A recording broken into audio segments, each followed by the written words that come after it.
अमरावतीच्या विद्यमान खासदार नवनीत राणा ह्या भाजपच्या चिन्हावर निवडणूक लढवणार की युवा स्वाभिमान पक्षाकडून, याचा अजूनही प्रश्न अनुत्तरित आहे। परंतु आपल्याला जी सूत्रांची माहिती मिळाली की खासदार नवनीत राणा या कमळ चिन्हावरच लढणार आणि या अनुषंगानेच रात्री उपमुख्यमंत्री देवेंद्र फडणवीस आणि आमदार रवी राणा यांची नागपूरमध्ये एक बैठक झाली। यावर बोलण्यासाठी आपल्यासोबत नवनीत राणा स्वतः आहे।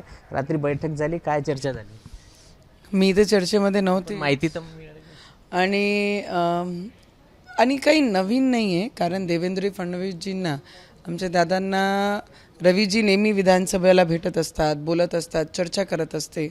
आणि दादाबद्दल एवढंच सांगू शकते मी देवेंद्रजींबद्दल की ते 2019मध्ये माझ्यासोबत होते आणि आजही सुद्धा ते आमच्यासोबत आहे आणि येणाऱ्या भविष्यामध्ये ते आमच्यासोबत राहीन। आणि मी NDAमध्ये आहे। काय चर्चा झाली, कशी चर्चा झाली, आता राजकीय वारे जे सुरू झाले आहे त्याच्यावर खूप सारे चर्चा रवीजींची आणि त्यांची झाली आणि त्यांनी सांगितलं मला काय कशा आहे काय नाही आहे। तर जास्त नवीन काही चर्चा होण्याची आणि एक खुलेआम जेव्हा 2019मध्ये ते आमच्यासोबत होते, तर आत्ता काही नवीन त्याच्यामध्ये होईल असं काही मला नाही वाटत आहे की खूप सारा डिफरन्स आणि खूप सारा मोठा बदल होईल म्हणून। तुम्ही कमळावर लढणार हे आता फायनल झालं? दादा, मी ज्या पक्षाची आज खासदार आहे त्याचे अध्यक्ष रवीजी आहे आणि आमची कोर कमिटी आहे युवा स्वाभिमानची, ते निर्णय करतील। आणि जे नेत्यांना मी मानते ॲज ए पार्लमेंटमध्ये बसल्यानंतर, देशाचे प्रधानमंत्री नरेंद्र मोदीजी, आमचे देशाचे गृहमंत्री अमित भाई आणि राज्याचे आमचे देवेंद्र फडणवीसजी, यांना नेते म्हणून मी माझे या राजकीय क्षेत्रामध्ये मी काम करत आहे आणि गेल्या 5 वर्ष यांचेच पावलावर आणि यांचेच विचारांनी आम्ही या मैदानामध्ये काम करत आहे। आणि हे जशी ठरवतील त्यांचे पुढे मी जाणार नाही। आणि त्याच्यासोबत रवीजी आहे आणि त्यांची कोर कमिटी आहे। मी कार्यकर्ता म्हणून गेल्या 5, 10, 12 वर्षापासून या पक्षामध्ये काम करत आहे। ते यांची विचारपूस करणं, आमच्या कार्यकर्त्यांचं मन घेणं, हा सगळी खूप मोठी आवश्यकता आम्हाला। आणि हे ठरवल्यानंतर मग या नेत्यांपुढे जाण्याचं काही कारण नाही मला। म्हणजे तुम्ही रेडी आहे?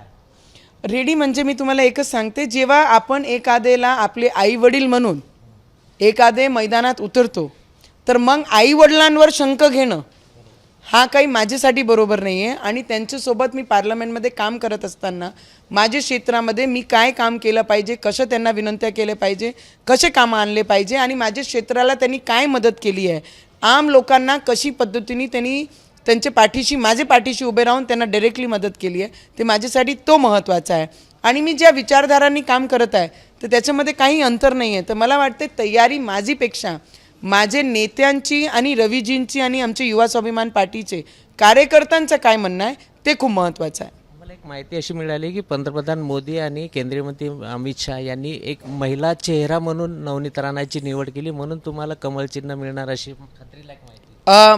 माझ्यासाठी खूप मोठी गोष्ट आहे की अमित शहाजी आणि देशाचे प्रधानमंत्रीजी जर माझे चेहऱ्याला घेऊन आणि माझे कामाला घेऊन जर एवढं मोठं त्यांनी जर डिस्कशन केलं असेल, तर मला वाटते ज्या ट्रॅकवर ज्या पद्धतीने मी लोकांसोबत उभी आहे, लोकांचे अत्याचार नाही झाला पाहिजे त्यांच्यावर, त्यांच्या पाठीशी उभी राहून त्यांचे अत्याचारचे विरोधात मी त्यांच्यासोबत उभी राहून काम करत आहे।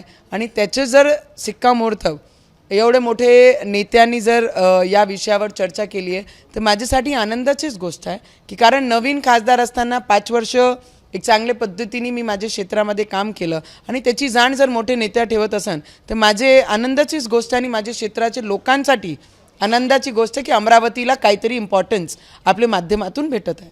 धाकधूक असेल, टेन्शन असेलच, उमेदवारी केव्हा घोषित होते, केव्हा मैदानात, आणि समीकरण कसे राहणार? दादा, काम करणारे लोकांना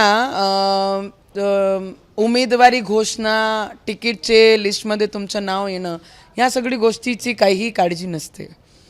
त्या लोकांना काळजी असते जे लोक ग्राउंडवर लोकांसाठी झटणारे नसतात, त्यांना या गोष्टीचं काळजी असते। जो काम करणारा व्यक्ती त्याला घरापर्यंत येऊन तिकीट भेटते, लिस्टमध्ये नाव येते। तर मला वाटते, मी नेहमी सांगते की मी काम कोणत्याही पक्षासाठी नाही, जनतेच्या विकासासाठी आणि क्षेत्राच्या विकासासाठी काम करत आहे।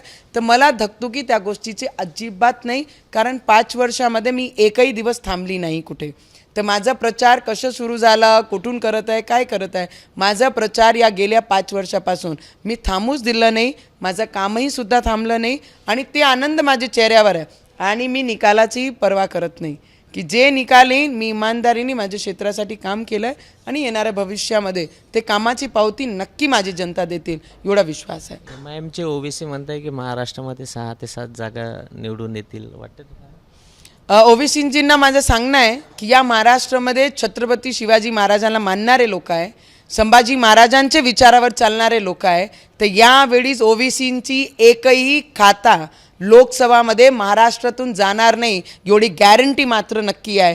कारण यावेळीच आमचे महाराष्ट्राचे लोक शिवाजी महाराजांच्या विचारावर आणि संभाजी भाजी विचारावर दाग लागू देणार नाही आणि ओबीसीला महाराष्ट्रातून येण्यासाठी जागा कोणी सोडणार नाही. एक शेवटचा प्रश्न, भाजपची उमेदवारी निश्चित झाली? मला वाटते की आमचे नेते आहे. डायरेक्ट सांगू नका. अच्छा, तुम्हाला अपेक्षित आहे माझ्या शब्दातून. मला असं वाटते की उमेदवारी कोणाची निश्चित आहे कोणाची नाही, जे लिस्ट महाराष्ट्रात आली त्याच्यासाठी त्यांना सगळ्यांना मी मनापासून अभिनंदन करते. खूप मोठा पक्ष आणि मी खूप नवीन आहे, मी याच्यावर जास्त बोलली नाही पाहिजे. पण माझे नेते, ज्यांना मी नेते मानते, त्यांनी जे निर्णय घेतला, रवीजी जे निर्णय घेतील, आमचे युवा स्वाभिमानचे कोर कमिटी जे निर्णय घेतील त्याचे पुढे मी जाणार नाही एवढं मात्र नक्की आहे. या होत्या विद्यमान खासदार नवनीत राणा, ज्यांनी एबीपी माझाला सविस्तर प्रतिक्रिया दिली. कॅमेरामॅन अमोल देशमुखचा प्रणय निर्माण, एबीपी माझा, अमरावती. एबीपी माझा, उघडा डोळे बघा नीट.